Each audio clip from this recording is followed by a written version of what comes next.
Hello and welcome back to Aetheral Space 7.16. We are back!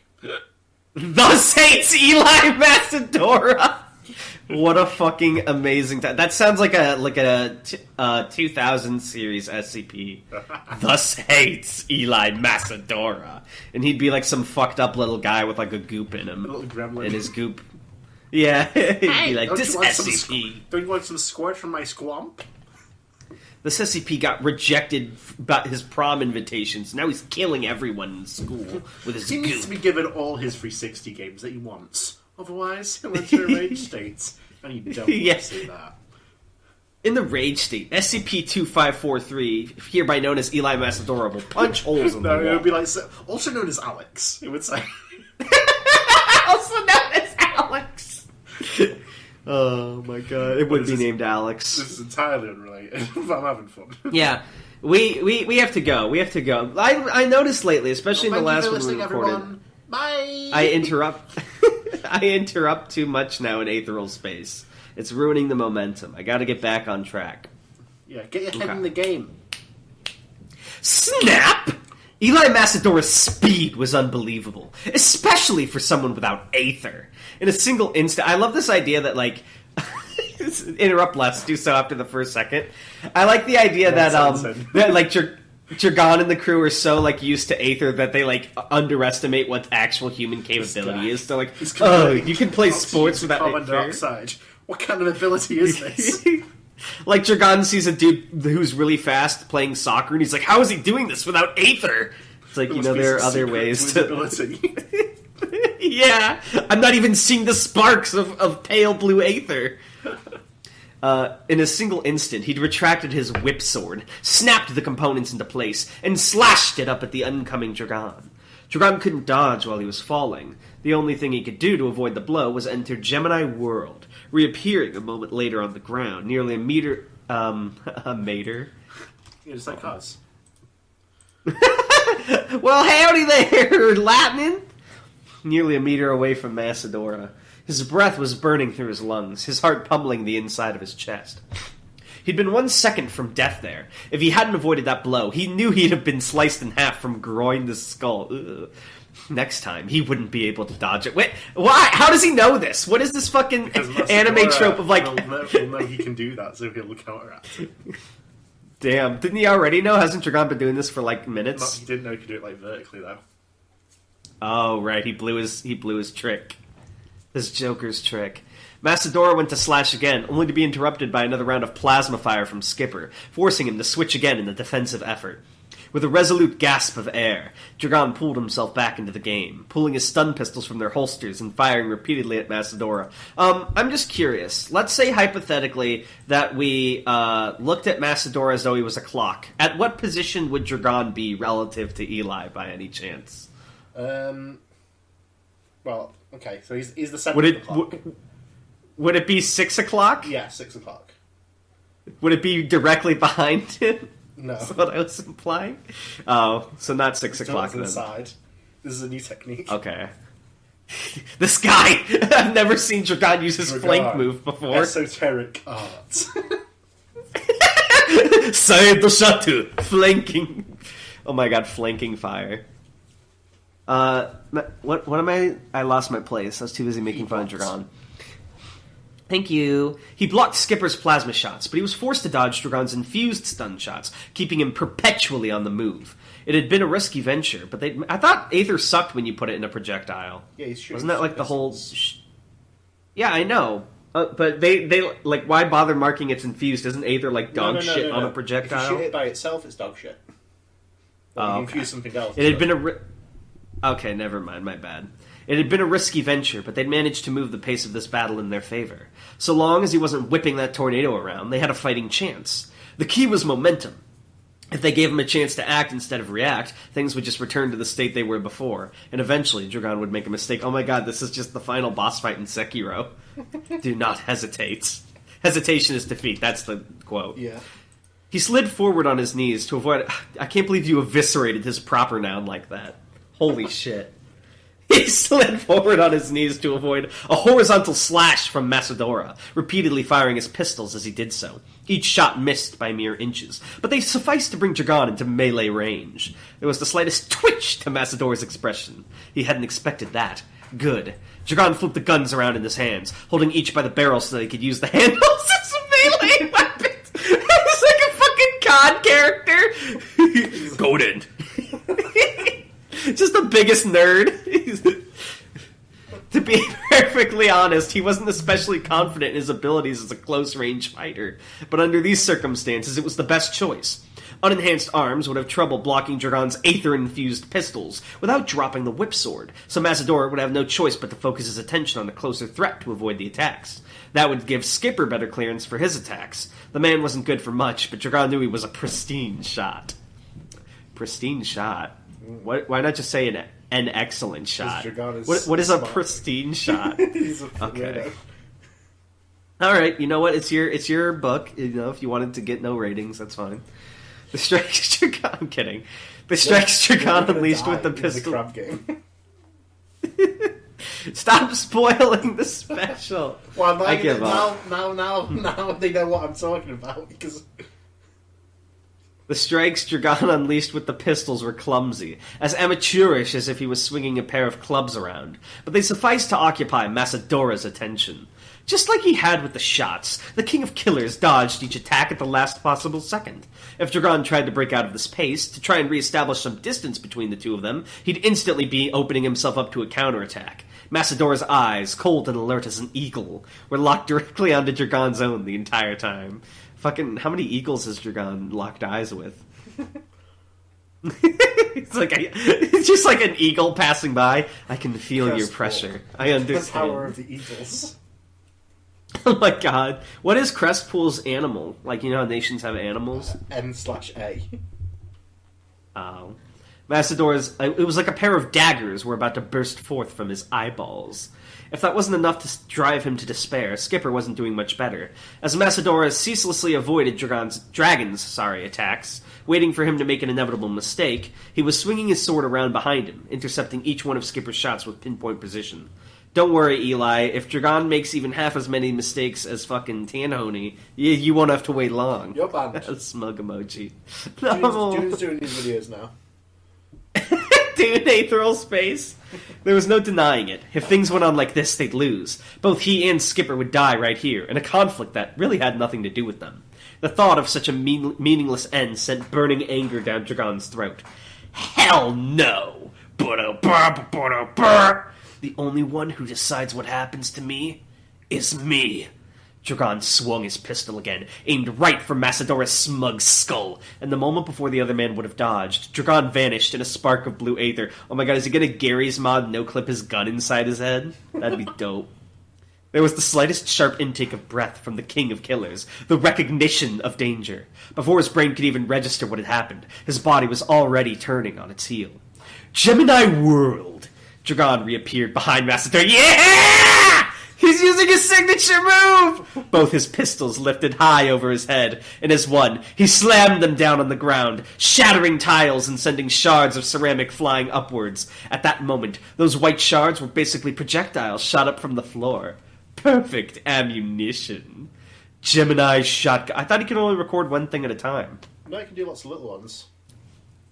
Each of the shards vanished in tiny fireworks of blue aether. The eyes of Eli Macedora, who was still halfway through his turn, widened fractionally. Even if he didn't know the form this attack would take, he was intelligent enough to see that one was coming. Not that it would help him. At this range, the only way things could get more point-blank was if Dragon was giving him a hug. Bang! Doesn't he just do that? Like, a peaceful end. Yeah. Hug, attack! Oh my god, acting like in fucking Undertale? Yeah. Yeah, Eli Macedora is just undying. You just have to act enough times. Every shard Dragon had just absorbed reappeared in front of him, launching towards Macedora at devastating speeds.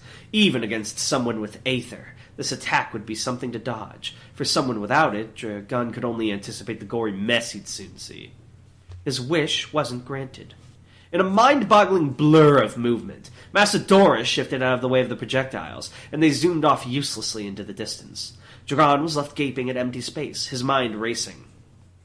What had happened? That speed had been inhuman, yet Macedora clearly hadn't used Aether. Was there a trick to... Oh, he's got cybernetics. Dragon whirled around to face Macedora's new position as quickly as he could. But what's happening?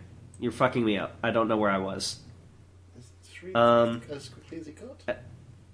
As Macedora came back into view, Dragon got a glance at the smoke gently drifting up from the back of the man's boots. Some kind of rocket propulsion, then? He had more tricks up his sleeve than he'd shown, and Dragon had fallen for it like a sucker.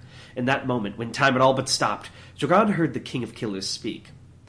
Oh god, I forgot what his voice was. It was like super camp, right? No, it definitely wasn't super camp. I described him as I tried to do a Billy Butcher voice for it, so it's that kind of vibe. Billy Butcher. Can you give me a Billy Butcher reference? Fucking diabolical. Fucking diabolical. The thing about cogitant bastards like you, son, he said, voice dripping with contempt, is that you always think you're the only ones with brains. Something wrapped itself around Dragon's leg. Gemini whoop! Too late. Eli Macedora swung his whip sword with all his might, and Dragon, with the blade coiled around his legs, was sent flying. He smashed into the far wall with such force that an ordinary person would have been utterly shattered, and as the blade retracted, releasing him, he fell forwards onto the monorail track. Dragon! Skipper's voice seemed distant. It was no surprise. Dragon had no doubt he'd hit his head badly at some point during that catastrophe. Even shakily picking himself up, hands fumbling at the rail, sent waves of painful nausea coursing through his body. It was like there was a wildfire in his brain. Oh my god, Dio, after he gets his skull smashed in? What's this? Nausea in my cogitant brain! I've never felt nausea in my life. My brain's always killed the germs.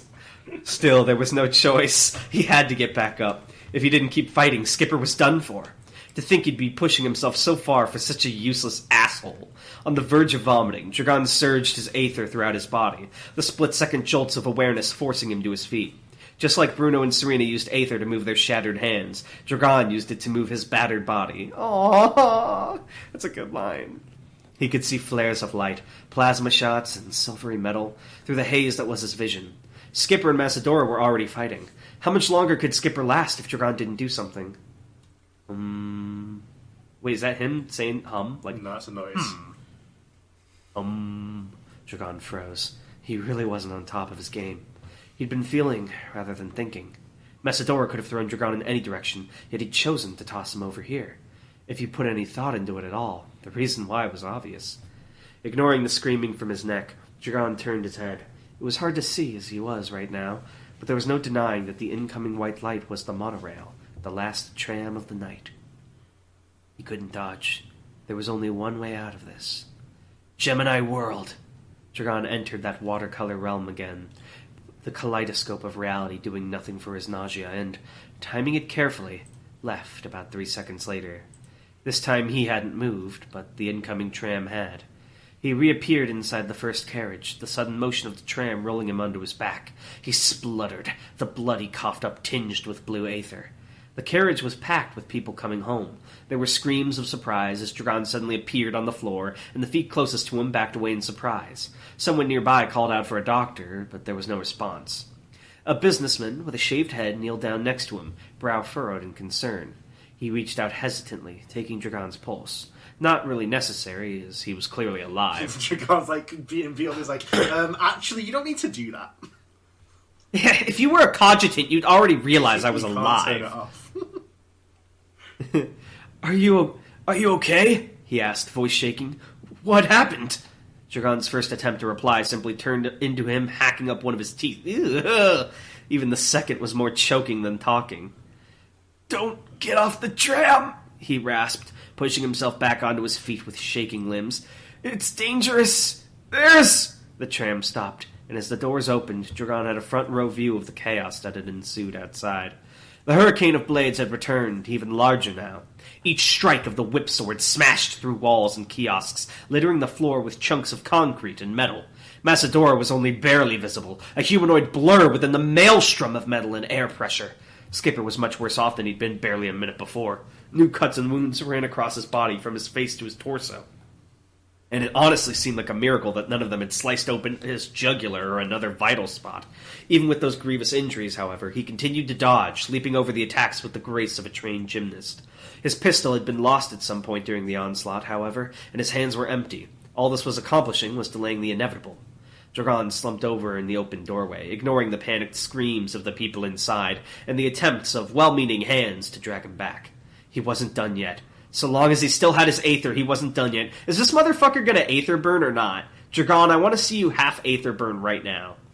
I want to see you go all the way. Alright? Guns and clubs, punches and kicks. Clearly they couldn't win using those sorts of tactics. From the moment Eli Massador had gotten that sneak attack off, that route had been closed off to them. If they wanted to win, hell, if they wanted to survive, they had to play a different game altogether. He'd said something, hadn't he, that man? I get to... What? Oh, diabolical. I get to kill 2 Aether users at once. The thing about codgeted bastards like you, son, is that you always think you're the only ones with brains. Those might have been intended as taunts, but they'd revealed aspects of Massadora's self as well. They were fault lines, and Dragon could do good work with fault lines. He stepped forward, vanishing into Gemini World before anyone could drag him back. How is Dragon not out of Aether yet? That's my question. What's going on, Tan? People have a lot of Aether, they don't run out easy. Then why the fuck does Scout need a battery? Because I feel like He's Gemini just not got World enough is to do all that shit. Shaking my head. When he reappeared, he was opposite. We haven't got the Diesel House Scouts thing work, but it's really like unoptimized, whereas what Dragon does is just basically record myself. I guess. That's fair. When he reappeared, he was opposite Skipper, on the other side of the metallic hurricane. The twitch of that silhouette at the center of that attack told Dragon that he'd been noticed already, but that was no issue. This whole gambit relied on him being noticed. If you think about it, Dragon's techniques are so minimal, couldn't anyone without training fucking do Gemini World? Just record themselves? It'll be hard if you're not a codge, because you've got to have like that enhanced awareness, really, to make sure you don't put yourself back wrong. Right, that's fair. His voice wasn't up to much right now, so Dragon had to pour Aether right into his vocal cords to make himself heard. As such, his voice had a strange echoing quality as he called out. "Must be tough!" he cried. "Being powerless!" It wasn't subtle, but subtlety wasn't really possible at this point anyway. He needed Massadora to make a mistake, to give them an opening they could use, and this was the only route he could see to that destination. No response. He went on. I mean... he continued, choking out a laugh. "Look how far you have to go just to barely be at our level. How much did all the gadgets set you back? An ordinary cogitant can think circles around you easy peasy. An ordinary pugnant can smash your face in with an ordinary punch. This is like the most like, when I grow up, I'm gonna be a software engineer, and you're gonna yeah, and you're gonna be a janitor. I think you killed him." The speed of the attacks increased significantly, the floor beneath them being utterly shredded. At this considerable distance, Dragon was just barely out of range, but cold sweat still ran down the back of his neck. "Skipper over there can use his Aether to close the distance against stuff like that," Dragon pressed on. "But you can't even do that, can you? I mean, correct me if I'm wrong, but it seems the only thing notable about you is your bank account. You're just not good enough, you know?" Through the haze of blades, for a split second, Dragon could see Eli Massadora glaring back at him. Dragon could see the eyes of the Grim Reaper, dilated in utter hatred, staring right into his soul, locking on to their new priority target. Bingo! Alright, are you still there? Yeah. Alright, you have to read now. I'm tired. Okay. Many years ago, the moment V stepped out of the back door of the club, Eli grabbed her by the shoulders, pulling her into a deep kiss. Rainwater, illuminated by the neon lights of Meldred, buffeted down on them as they broke away. "Took you long enough," Eli grinned, slicking his soaked hair back. "Nobody's going to come asking after you?" V shook her head, pulling her hood up to cover herself from the rain. "My friends owe me favours. If anyone calls, I'll tell them I'm still there. Sophie's at Umbran, so she can do an impression of me if it comes down to it." Eli chuckled. "You've really thought of everything. What do they think's actually going on?" V looked down, but there wasn't any shame in her eyes. "They think I'm heading out for a couple of hours to meet a boy, then I'm coming right back. That's cold. Love it." V looked back up. "Come on then," she insisted, patting her dark-skinned hands against Eli's leather jacket. "Let's stop talking about it and get out of here." "Your wish is my command." Eli bowed theatrically, whipping a sheet off the lump behind him. Beneath it was a bike he'd hired out just for tonight, floating a couple of inches off the ground as the engine hummed luxuriously. He'd hired it out... Ooh. Put that twice better. He'd haphazardly attached a sidecar for his girl. It wasn't too fancy, but sufficed to get them to the starport on time. As the bike zoomed through the planet city of Meldred, that should be even, Eli Matadora took one last look at the place that had been his home for the last 6 months. He'd come here just for another job, but during that time he'd found another reason to stay, the girl sitting next to him. Next to her, the needle-shaped towers of Meldred and the rows of flying traffic that wound around them seemed drab and mundane. It's okay, I got you. I got it. This guy's got me. I'll fix all your Murdreds. As Tanhony's right-hand man, it's my job to get rid of mistakes. Yeah, you're gonna invite me to the wedding, right? What are we going to do when we get out of here? Vi asked dreamily, chin in her hands as she looked out at the city. First, I mean. Eli spoke with authority as he drove. We'll have to go a long way to get away from your family, so I'm thinking we cross over to the UAP first. I've been talking with a big name over there, the Fourth Dead, so we'll be able to get ourselves involved in some big jobs. Once we've got the stacks from all that, we can live it up. You're thinking about work? Vi frowned. It's kind of boring, you know. I'm being practical, love. Eli waved a finger. Fantasies are all well and good, but you need to take the steps to make it actually happen. Sounds boring. Eli rolled his eyes. There was always a chance that one of V's friends could snitch and her family would be watching the starport entrance, so Eli had elected to take a roundabout route. The bike touched down an alleyway, part of a maze of side streets they could use to get into the port. He'd always portrayed himself as something of a headstrong fool, so V's family would expect him to actually use his head here. He couldn't help but grinning as he helped V out the sidecar. There was nothing better than outsmarting the arrogant. Hands clasped together, he and V turned to begin their last walk on this planet. But there were people already waiting for them. A massive titan of a man, arms crossed, and a young, tired-looking woman in a skull uniform. My god, that's so anime. Eli's breath caught in his throat. He recognised the young woman as V's older sister. The bags under her eyes were unmistakable. And the older man, he had never met him, but Eli knew exactly who he was. This isn't where you said you'd be, Valentina. Abraham Oliphant, patriarch of the Oliphant clan, said. What exactly? Oh my god, I'm imagining when you fucking wrote that, it appeared like when in Yakuza, like the titles appear. Abraham Oliphant, patriarch of the Oliphant clan. What exactly do you think you're doing? Kill you. The traffic above shifted, and Abraham became visible in the red and green lights. Eli had heard he was cybernetically enhanced, but that did nothing to prepare him for the actual sight. His entire body was a hulking mass of machinery, like some kind of heavy-duty diving suit, and the only organic part of him left was his bald head, curiously smaller than the rest of him. So just imagine that fucking Hulkbuster, Bruce Banner. Damn. Each of his hands was nearly as big as Eli's entire body. Even as he was painfully aware of that, judging from the chills running over his skin. V was staring down at the ground again, hands clasped in front of her, and this time her eyes were wide with terror. I'm sorry, Dad, she mumbled. You were just disobeying me. Leave, my men will escort you home. I'll deal with you later. V nodded meekly, stepping away from Eli, ignoring his attempt to pull her back to have the two of them present a united front. Why the hell was she giving up so easily? Don't kill him, Dad, she whispered as she walked past him, vanishing into the darkness.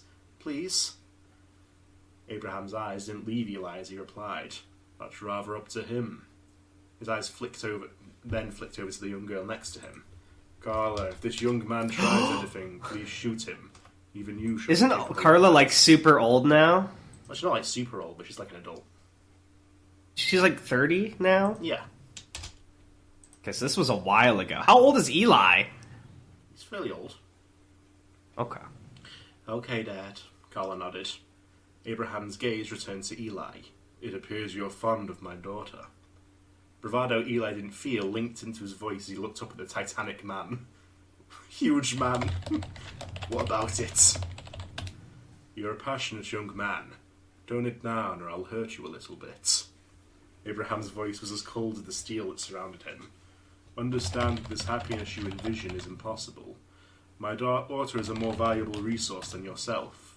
Your value is, at most, a tenth of hers, regardless of mundane talents. Leave this planet and I'll forget what has happened.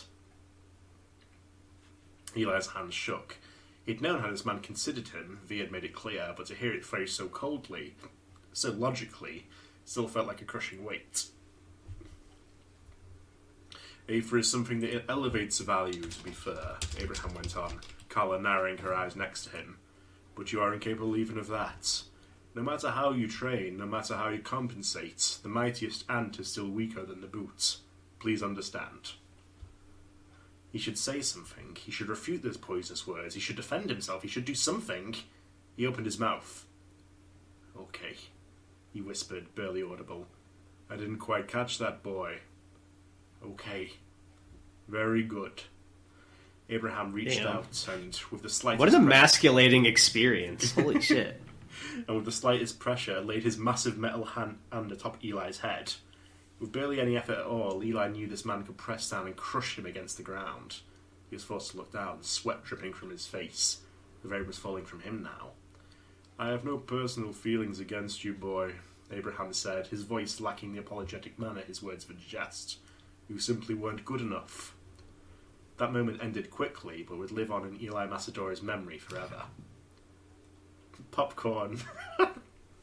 So, I'm guessing he's a lot stronger since then, since he's giving Skipper, who we know is like the fucking pull-out-the-stops guy, some trouble.